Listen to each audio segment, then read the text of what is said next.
All right, I think we're going to get going, and I know people will continue to join us as the morning moves along.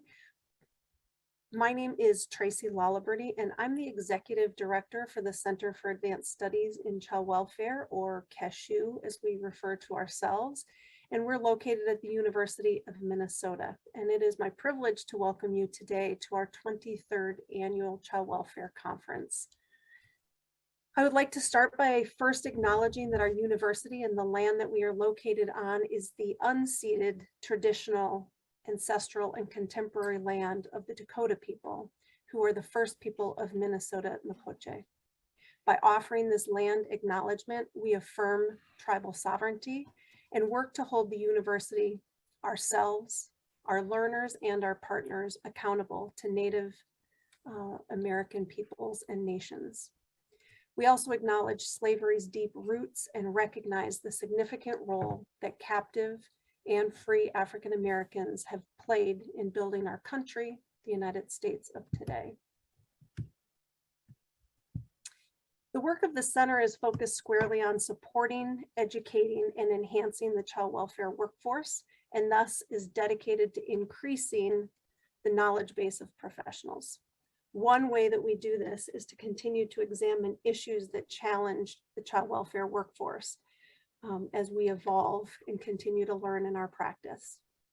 We do this as the workforce strives to provide competent and effective services. And today we will engage with one another to better support collaborative relationships between birth and foster parents in child welfare.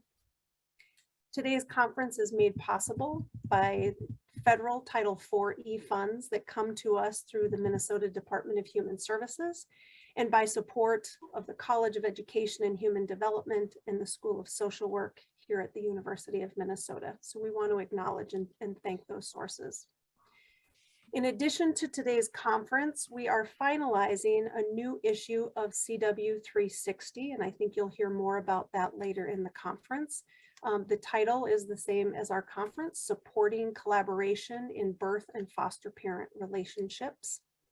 CW 360 is a publication that has over 24 articles reviewing research, practice, and policy related to understanding and implementing interventions where child welfare professionals can support and foster collaborative relationships and intersecting relationships between birth parents and substitute care providers when children are living in out-of-home care. As a conference attendee, you will receive an electronic copy of the CW 360 publication later this spring. And should you want a hard copy, we will have plenty of those available, and you can access that, request those on our website. I do want to take a moment to acknowledge that in conjunction or in relationship with our conference every year, the Center for Advanced Studies in Child Welfare recognizes the amazing work of professionals in the field, and we give several awards. Those awards include our Child Welfare Leadership Award, the Minnesota Child Welfare Exemplary Service Award, the Child Welfare Changemaker Award, and Outstanding Service Partner Award. We also extend an award every fall. That is the Esther Wattenberg Policy Award. You can read about these award recipients and the awards during our breaks. There's going to be a PowerPoint slide that walks you through those. You can also look at that on our website. We will be celebrating the outstanding achievements of awardees at a breakfast later this month. And I'd like to take just a moment and congratulate the awardees, who include Joanna Woolman, Rena Moran, Andrea Brubaker, Michelle Chalmers, Kaylo Brooks, and Angela Obermiller. We are so appreciative and thankful for the work that you do. The topic for today's conference, Supporting Collaboration in Birth and Foster Parent Relationships, is actually one that we have been talking about for a number of years at the center, in recognizing a lot of work that's being done across the country and specifically here in Minnesota. We selected the topic both to learn what is known, what has been learned about the crucial relationship building, as well as to support and frankly, to push the field in general to expand our work in this area. We have much to learn from parents and caregivers with lived experience, and I am so glad that we have the opportunity at today's conference and again tomorrow to learn from these amazing folks. What I have learned in my many years in child welfare is that we have to come together to utilize the opportunities we have, such as this one, and engage in real dialogue. We have to hold ourselves accountable and do so for the betterment of our service provision to children and families. It is my deepest hope that today's conference affords you the opportunity to either start or continue those dialogues today. You may be interested to know that there are 832 people registered for today's conference from more than 33 states, several countries, and the District of Columbia. We are especially pleased to have participants from a multitude of disciplines and lived experience engage in the conference today. Now it is my pleasure to introduce to you Jamie Sorensen, the Director at Minnesota Department of Human Services Child Safety and Permanency Division. Jamie and his team have been long time colleagues and collaborators with the folks here at the University of Minnesota and specifically the Center for Advanced Studies in Child Welfare. We're thrilled to have you here, Jamie. Well, good morning. Thanks, Dr. Lullaberde, and very happy to be here again. My name is Jamie Sorensen, and my pronouns are he, him. And welcome to the University of Minnesota CASCW Spring Conference on Birth and Foster Parent Relationships and Child Welfare, everyone.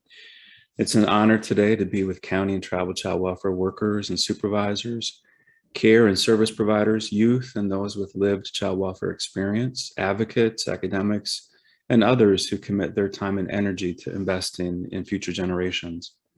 On a more personal note, I want to acknowledge and offer my condolences for the loss of loved ones and other losses that you may have experienced during the COVID-19 pandemic. I know that some days it's a great act of courage to just show up and present yourself to the world, and I'm so thankful for your courage today, and I'm very happy to be in this space with you. So my most sincere welcome to you all.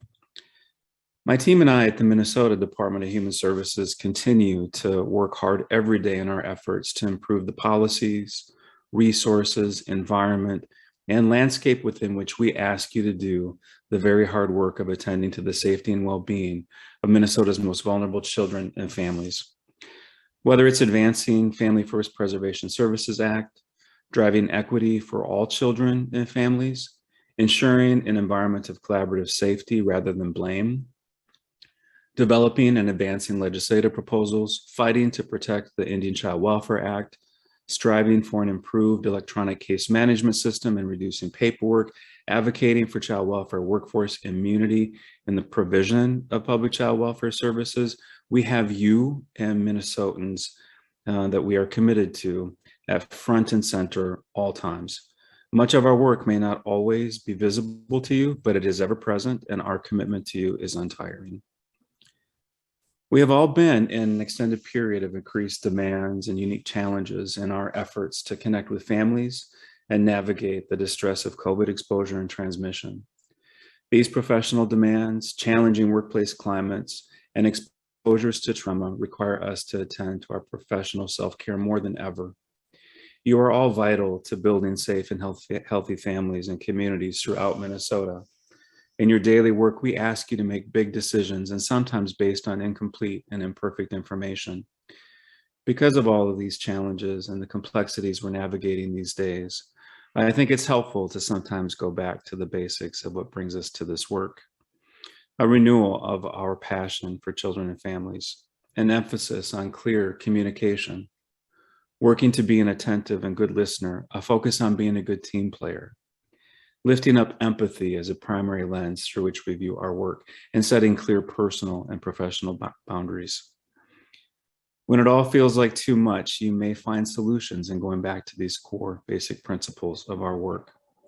And also, if you ever feel tired, alone or unloved in this important work, please remember that your contribution is unique and necessary.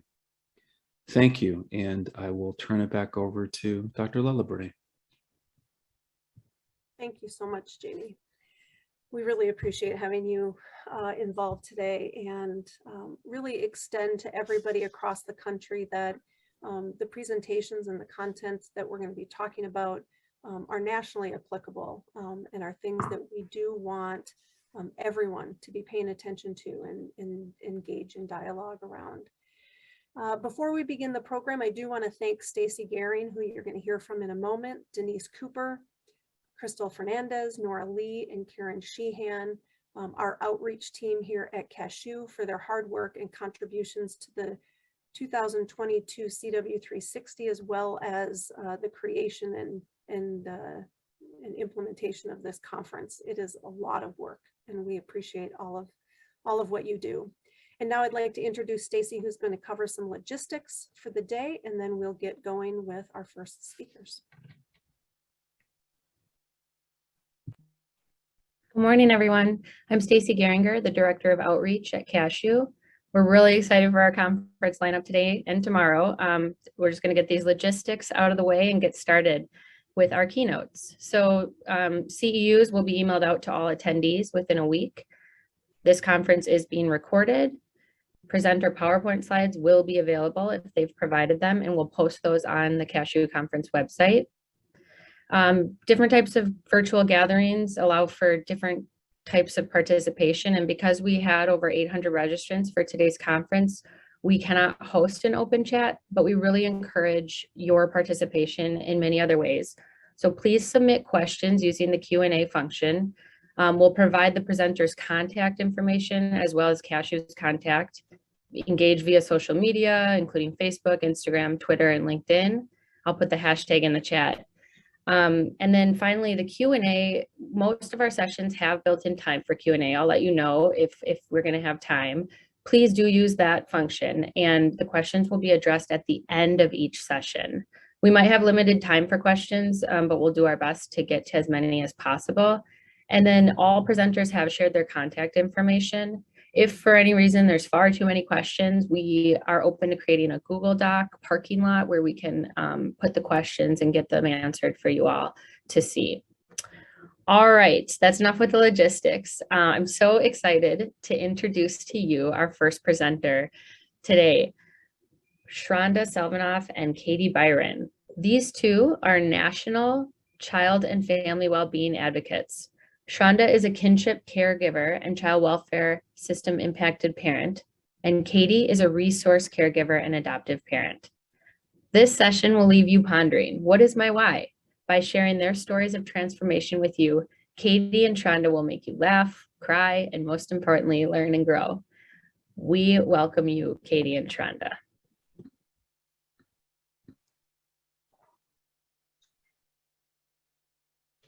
Good morning. We are so delighted to be here today, sharing pieces of our lives, our stories with you. And we're just going to take a very short moment and just share a little bit about who we are, and then I'm going to turn it over to Katie. But as Stacy explained there, I am a kinship caregiver. I'm also an impacted child welfare parent. I've gone through the system myself. My 9-to-5 is doing some work in public policy, really wanting to disrupt the harms of child welfare. And Katie, what do you do? All right, thank you, Sharonda. So as Stacy said, I'm a former resource caregiver and adoptive parent here in Washington State. And my 9-to-5 is actually, I'm the program manager for a program that actually helps bring parents and caregivers, parents whose children are placed in out-of-home care, and those who are caring for the children, both licensed foster parents and relative caregivers, together to build these partnerships that we're going to talk about today and throughout the next 2 days, actually, for this conference. And so really offering the intentional support for those partnerships.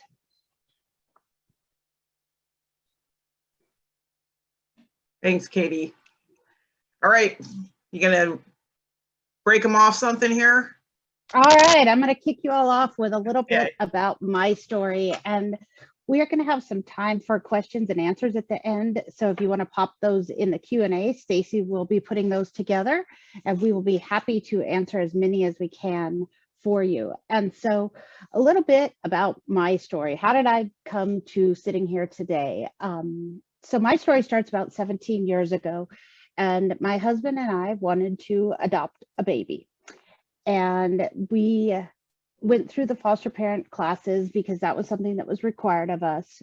But I can tell you at that time, I was absolutely unprepared, unknowledgeable, and scared to partner with parents in any capacity. I understood a little bit about the power of open adoption and how open adoption is better for kids and particularly adoptees also as they go through life. But I did not understand the purpose of foster care. I did not understand that foster care was about reunification, about walking alongside a family so that they could become whole again. And so my husband and I, we actually, we sat empty. Our home sat empty for 18 months while we waited for a placement. And looking back, that is one of my biggest life regrets, is that I had these 18 months when I could have come alongside a partner or a family, could have partnered with a family, could have supported a family, but I was too scared. I was too caught in my own fear to even take that step forward. And so after these 18 months, we ended up getting matched with a mom, an expectant mom out in Ohio. And we flew out there to meet her. And on my journey out there, I was filled with biases and assumptions, and I thought I knew.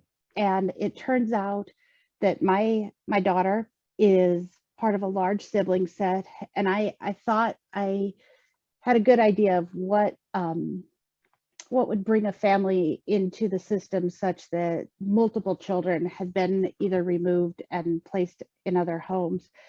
And I walked in and I met this mom, and it was a life-changing stopping moment for me, because what I saw there was a woman who was hurting, and this woman was hurting at the core of her soul. And it was a moment that I realized that my family's greatest celebration, that my family's greatest passion, that I was becoming a parent, I was going to be a mom. That is something I had desired my whole life. I realized at that moment that this was going to come from another family's greatest loss. And sitting with that and recognizing that and realizing that was a huge turning point for me. And so as I sat with this mom and I heard a little bit about her story, and she shared with me the other children that she had parented and then had been removed and placed into other homes, and that she didn't know where her children were or how they were doing, which is why she had made an adoption plan for this baby, because she told me she at least wanted to know who was going to be caring for this baby. And she implored me to make sure that this little one knew that she was loved, that her mom loved her. And as we sat there, she told me that one of her greatest regrets was that her mom was not going to be able to meet this baby. Her mom was too sick to come to the hospital to meet the baby. And she knew we were going to be returning to our home state of Washington with this baby. And in that moment, I had the opportunity to transform. I could either sit there and say, yeah, that's too bad. I'm sorry your mom's not going to meet this baby. Our agreement was letters and pictures once a year. Or I could reach out and see this woman and the family as individuals who loved this child just as much as I did, and kind of took a leap of faith. And I looked at her and I said, would you like us to bring the baby to see your mom? And she was like, you would do that? You would come to my home? And I said, yeah, this is, I'm learning in these moments that this is just as important for this child to know this family as it is to know this family. And so we did. We walked into their home. We handed grandma her baby. And again, I had been told on this journey, like, you are an angel. This child will be so lucky to have you. This will be such a wonderful thing for your family. That's what I had been told. That's what society told me. So that was the mindset I had. And while that was all true to an extent, I'm not an angel, I'm not a saint, I'm just a person. What I realized when I sat on their couch and watched this grandma hold this baby, after realizing there had been multiple babies that she had held and that had been removed and that she was no longer able to hug anymore, that again, my family's greatest joy was coming from a tremendous loss that was experienced by this family. And she sat there and sobbed for the whole 45 minutes. She sat there and held that baby and just sobbed. And it was really another eye-opening moment for me. She wasn't happy for my family. She was happy that we seemed like great people and that we were willing to bring the baby to see her, but she was grieving. She was grieving at her very soul. And I needed to recognize that foster care and adoption comes with a tremendous amount of grief. There is absolutely joy there too, but these are families that are really hurting. And that really changed my entire path. So fast forward, brought the baby home, and I became very motivated to build a relationship with this family, build a relationship for this little girl that I loved so much. And so I stayed in connection with her mom, and that grandma who sat there holding that baby sobbing. I will forever be grateful that I was willing to step outside my comfort zone and meet her, because she did. She passed away a month later. And so those pictures of my daughter with her grandma are the only ones that exist. And had I been too scared to step forward in that moment, then she wouldn't have those. And so we ended up giving birth to 2 other kids, and then decided to get relicensed for foster care. And this time I went in with a completely different purpose. I did not want to grow my family. I wanted to be the support, to be the connection that I think could have made a tremendous difference in the story of my daughter's family. And so I went in, we got licensed, my husband and I, and we said, we do not want to be an adoptive home. We don't want to do any of that. I want to be there to help reunite a child with their parents. And we had a little baby placed with us. And I remember telling the social worker, it had been a couple weeks since he had seen his mama. And I was like, you know what? He needs to see his mama. I'm going to press upon you. I know there's policy that he needs to see his mama. And I know this social worker was probably very busy. She had a lot on her plate. And she was like, you know what? If this is something that is so important to you, I have also got his biological uncle who is blowing up my phone over here.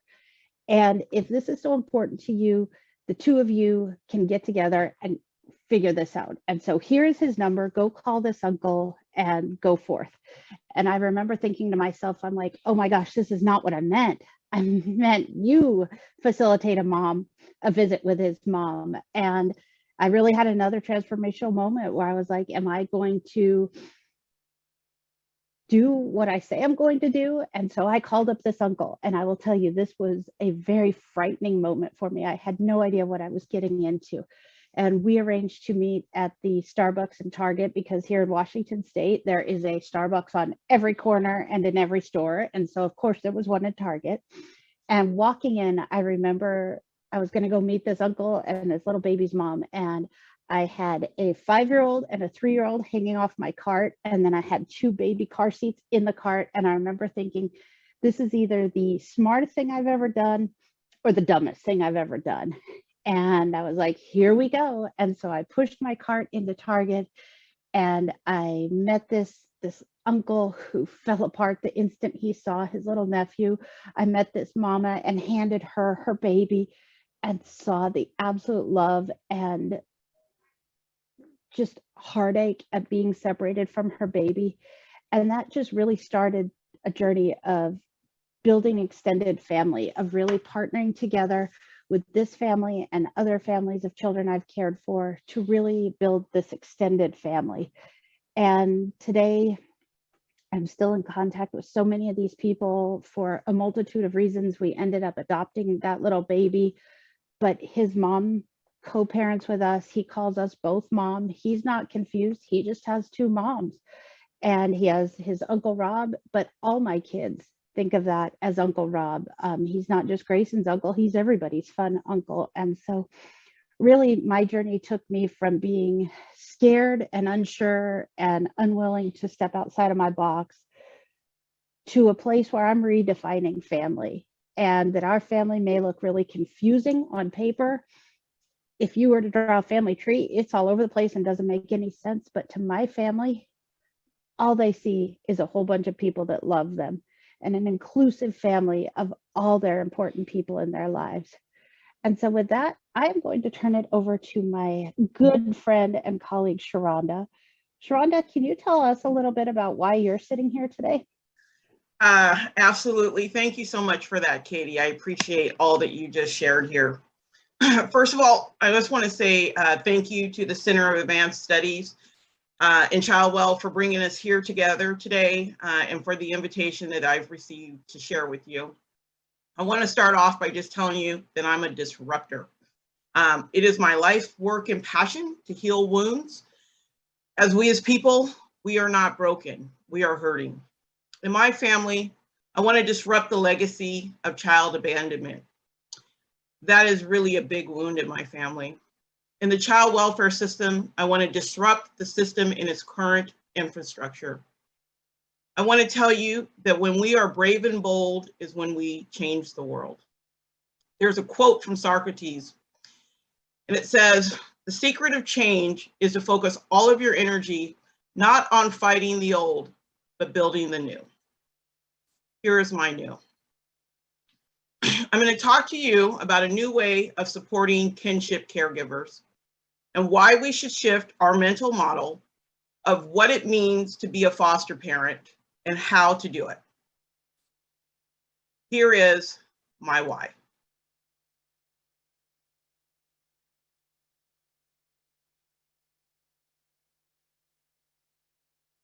That was my beautiful grandson. Sometimes we can be so focused on our own self-interest that we forget that our interests should be each other. And when we care about each other, we are carrying the interests of our children, our future, our legacy. So I ask you to consider that when you make decisions about our children, 1, does it benefit them? 2, does it benefit you? 3, does it benefit those that the child cares about? And lastly, does it benefit all that are concerned? So what if I told you that I needed something and it wasn't available, and so I created it? I'm not going to get too ahead of myself. I want you to ponder this question: where would you be without family? Think about that for a moment. Where would you be without family? We know that families are foundational. We know that they establish a positive identity. They provide us with a real sense of belonging. They help us establish our culture. They provide us with safety, a safe place to fall when the world gets bumpy and rough. If you live long enough, you know that the world gets bumpy and rough. Families are essential, and not being a part of one is painful. The other thing is I hope that we can all agree that there's not one singular definition of family. The facts are, we all have one. They all operate differently. They're personal and defining. Families assist us with our mental, emotional connection and growth. And families may not always be blood, but they are defined and created and connected by love. So now I want you to think about when you hear the word foster parent or foster family, what are the ideas that come forward when I say that? Well, for myself, what I can tell you is I think, expanding someone's family, the idea of saving children from horrible parents. I think of adoption. I think foster parents enter into child welfare at points to assist in reunifying families. I think that, we want to be there for children. We want to give children a loving home. And there are those too that want to incorporate multiple ethnicities and races and cultures into their family. What you don't normally think is a foster parent supporting a kinship caregiver. So my proposal today is going to invite you to see that we can come together with the shared goal of supporting children, which in some circumstances means that you've got to support their family. Because I have to tell you, in the system's current setup, it does not provide support with kinship in mind. So this is my story of being a kinship caregiver. My grandson was born in December, and at the time, I was in Hawaii. I could hear the panic in my child's voice. And he said, "Mom, I wish you were here." I have to tell you, he was not alone. I wish I was there too. I also was panicked. I knew that my child's lifestyle was questionable. I also knew that it was not ideal to bring a child into. I have to tell you that I had some sorrow that day. The birth of a child is a celebration. But I have to tell you, we were scared. Life as I knew it was about to have a huge shakeup. I knew things were going to change profoundly. I just did not know how. So it was clear to me on the onset that my grandson was not going to be able to go home with his parents. It was for medical reasons. He was 2.5 months early. And later I would learn that his mother had another open CPS case. I can tell you, as the days turned into weeks and the weeks turned into months, he remained in the NICU for 2.5 months. The day came of his discharge, and through the court process, it was determined he'd come home with me. Now, I got to tell you, I had a whole host of emotions and feelings. The first thing that happened for me was some shame. I felt like I had failed as a parent, and I hoped that this would have been different. I also hoped that this would be my son's wake-up call. I have to tell you, it wasn't. I also had a lot of fear of the unknown. I can't tell you the amount of heaping guilt that I had for the mistakes that I had made as a parent. I also had some anger.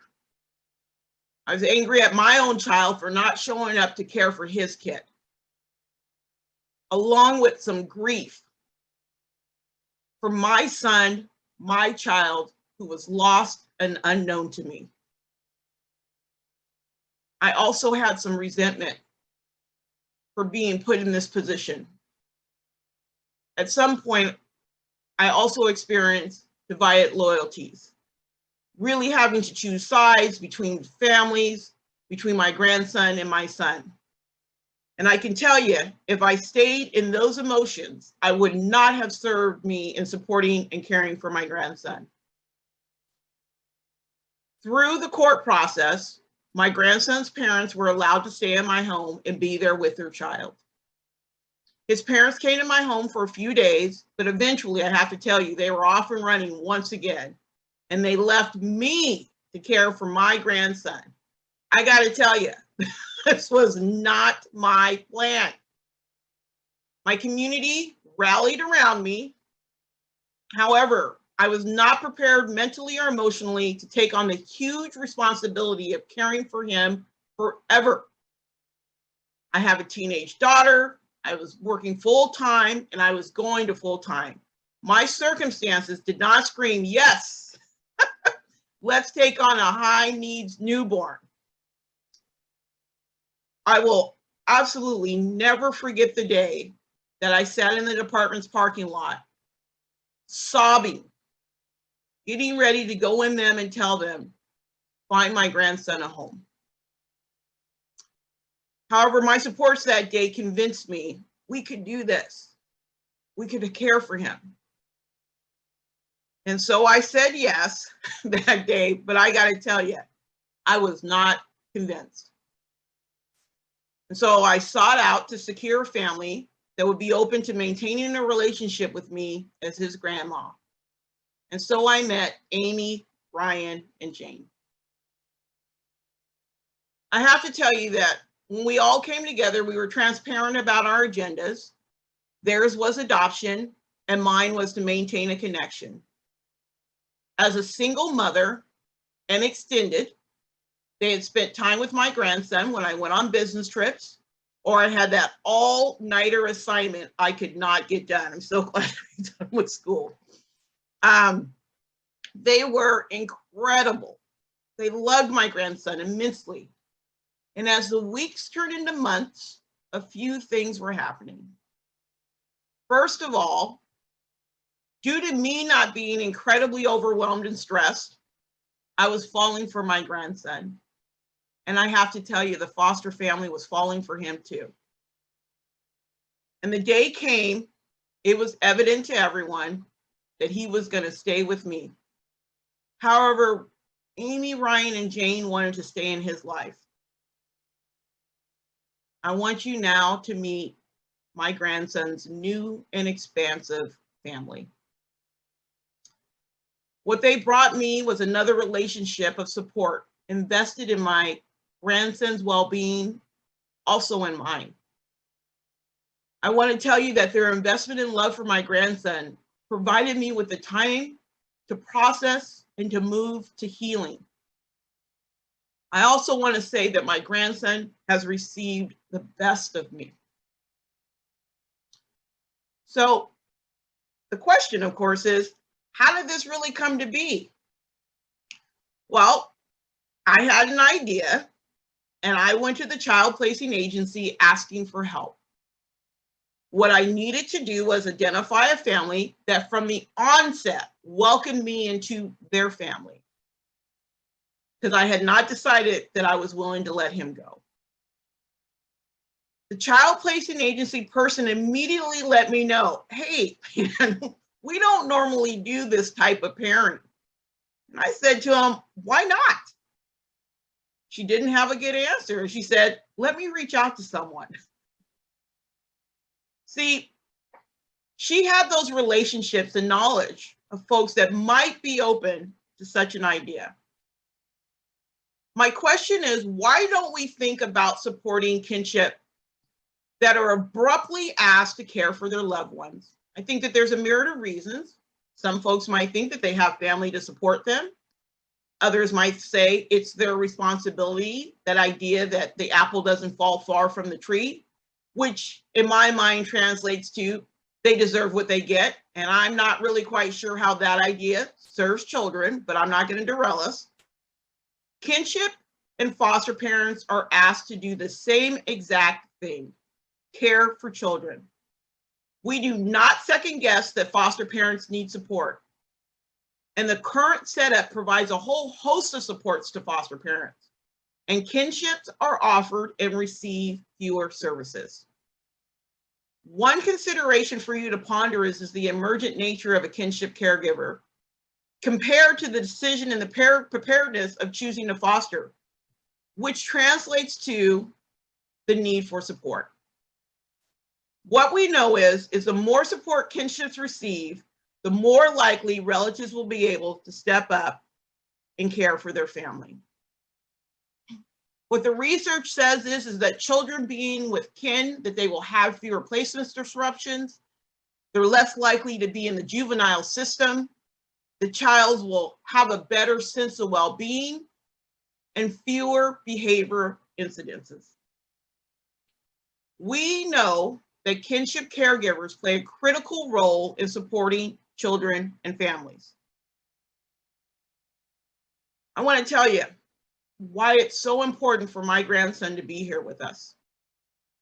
First of all, I want to tell you we all need familiar connections. My grandson asks me regularly, Grandma, where's my dad? Today I say I don't know. One day, I hope that the answer will be different. Every child wants to know their parents. What I get to do today is keep the door open for his mother and father to walk through. I do that for them. I do that for him. I do that for me. And I do that for you. As connections in our lifetimes do many things, but most often they provide us with a pathway to worthiness, belonging, and healing. I have learned some incredible, valuable lessons through this process. What I can tell you is without the support of Amy and Ryan, I don't know if I could have arrived that I could do this. I know that my grandson needed to stay with his family, and his family needed him to stay with us. I've also learned that being open and willing to let things happen without a determined destination will gain us so much. Most importantly, each other. So Amy and Ryan's decision benefited them. Their family has been expanded. We've brought culture and community to them. They have an African-American child that they've adopted, and so their community has been expanded by being a part of our family. It's benefited me. I'm better because of my grandson. His tribe has been expanded. And I really contend that when we so love and support our children, that it benefits us all. So lastly, I have a call to action. First of all, I want to ask you to be brave and bold and to disrupt the status quo. Just because it hasn't been done before doesn't mean that it cannot and should not be done. Please disrupt systems, mindsets, and habits. Reflect on the impact of structural and institutional racism. And please act accordingly and be a disruptor.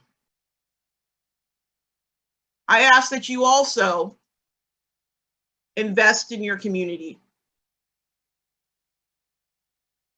Reimagine what it means to foster a family. And lastly, I will end by saying, when we support families, we are supporting children. And here are a couple of mine. Thank you.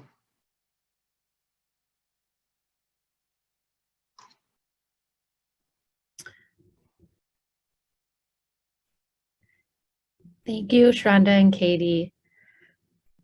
We do have a few questions, and I will share them with you, and we've got about 10 minutes to get to them. So we'll try to get through them all. If folks in the audience think of more questions, feel free to post them in the Q&A.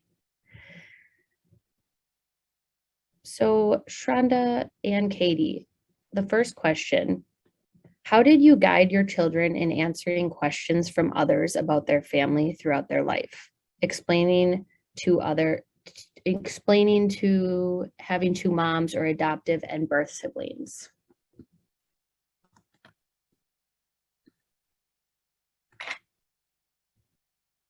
I could start off with that one.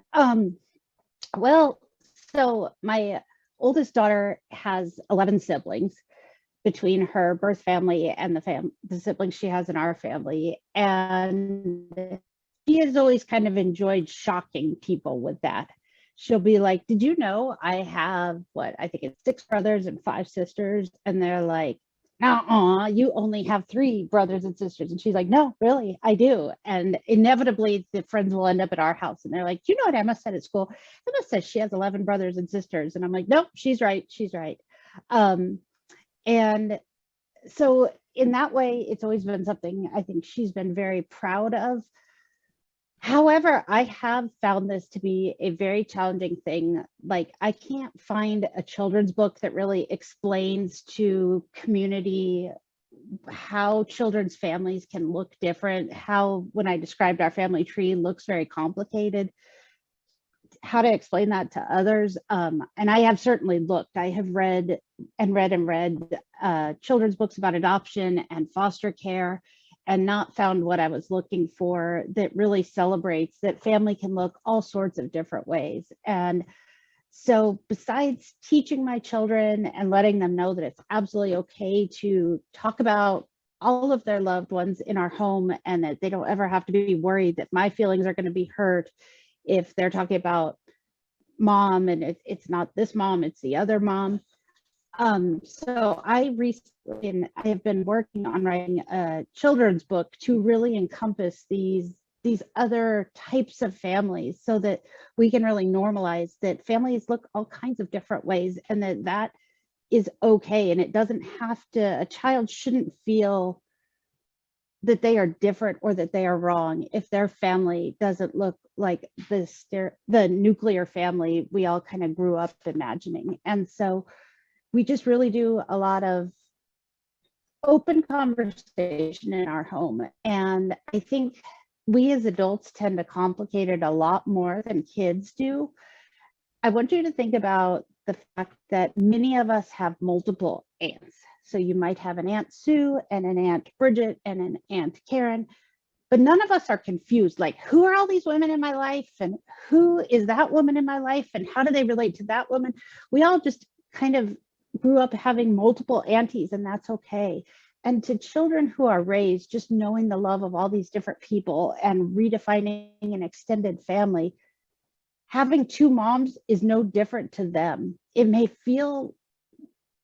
bring some feelings about to the adults because that's not what we were brought up with. But for these kids who have 2 moms, I happen to live with this mom, but I get to see this mom all the time. And I lived with this mom first, and she answers all the questions about when I was in her tummy and stuff. That's just normal to these kids, and they don't find it to be nearly as uncomfortable as we as adults think that they might find it to be.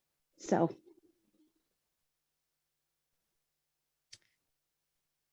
Thank you, Katie. Sharonda, do you have anything to add, or should we move on? I have nothing to add to that question. Thank you. Okay. So we have a question preceded by a comment. So Sharonda's transparency was beautiful. Is there a national support group for kinship caregivers to express all of their emotions as you have done here, Sharonda? Well, first of all, I just want to say we should have things in our community. So I appreciate national work, but I don't live in Washington, D.C. I live in Seattle, Washington. And I want to be close to people that I can connect with, that I can have relationship with. So I want us to just think community, because I think that's where we have our strongest work, is in our own backyard. So here in Washington State, there are tons of support groups. I think that if you don't have one, please be open to creating one. Once again, you know, if it doesn't exist and you see the need, then go and fill the need. As the national piece goes, you know, there are national associations. I don't do much work with them, but there are national associations that do some work supporting families. One of them off the top of my head is Generations United.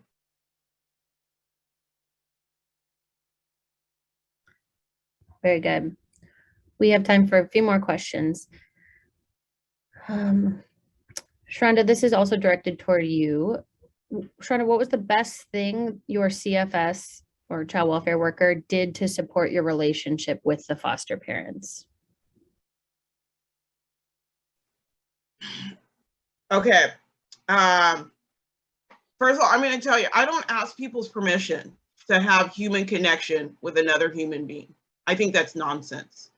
I think that the system itself positions itself to have an incredible amount of power, and it is up to us as people to say where that is appropriate and where that is not appropriate. The CFSW worker was fantastic. He did a fantastic job, but I got to let you know, I didn't ask him much of that. I didn't ask for much of that at all.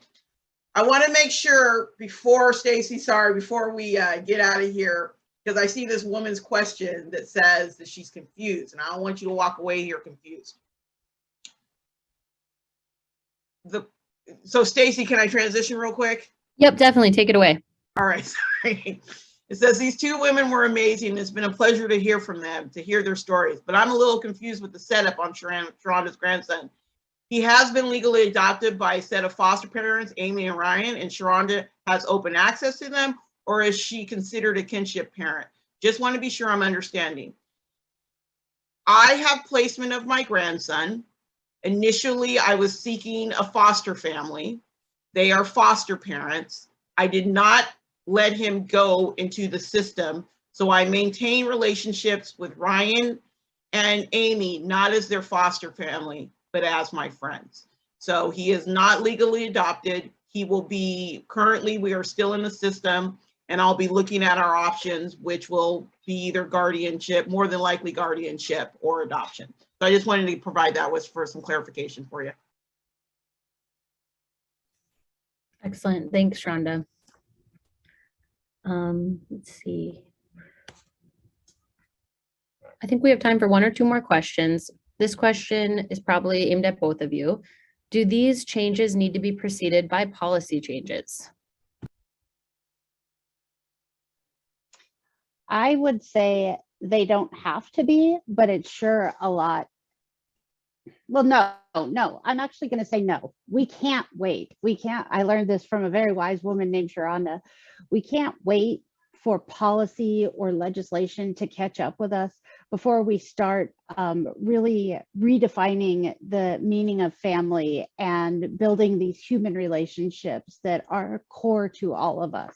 And so while we absolutely should be working on policy and legislation and agency policy, all of that, we can't wait on getting all of that changed to get the culture exactly right before we undertake this important work.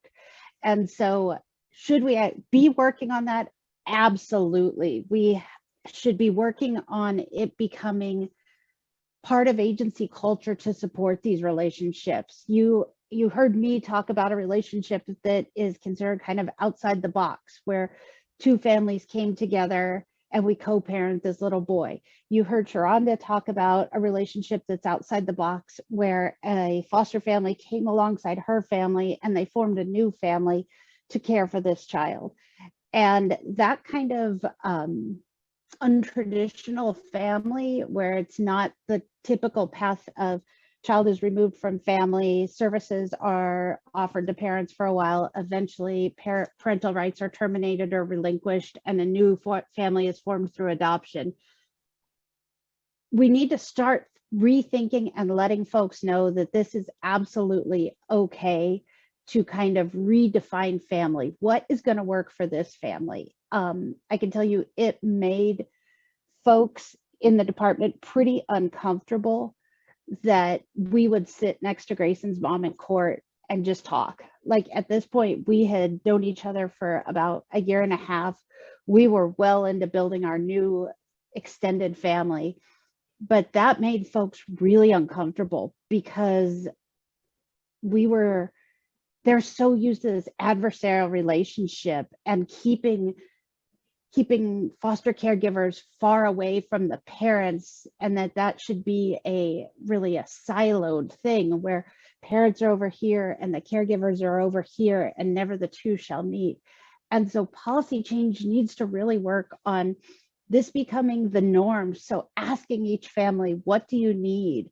asking relative caregivers, like we learned from Sharonda, what do you need to be able to successfully parent this child? Asking caregivers, you may have come into this to adopt a baby and form your own family, but babies don't come just out of nowhere. They come with a family. And so can I broaden your way of thinking? And can you think about expanding your family? Because this baby comes with parents and grandparents and aunties and uncles and cousins. And we know that in the vast majority of cases, kids and adults, adoptees, and children who are removed from their home do better when we can maintain that connection for kids. And there is such a powerful role from the social worker in validating when you see a caregiver who is going that extra mile and doing that comfort call at the very beginning of placement, or who is making an effort to really reach out to parents and include them in the child's birthday party, or include them by sending a visit journal. Calling that out can mean so much, because I can tell you as a foster parent, the deep-seated fear that I was breaking the rules every time I sent a visit notebook to my son's mom to ask her, like, how did she want me to care for her baby? I was so worried I was breaking the rules. And so the power you have to say, hey, I see you making an effort with the visit notebook. I just wanted to tell you, thank you. Thank you for building that connection with this child's mother. Thank you for doing that.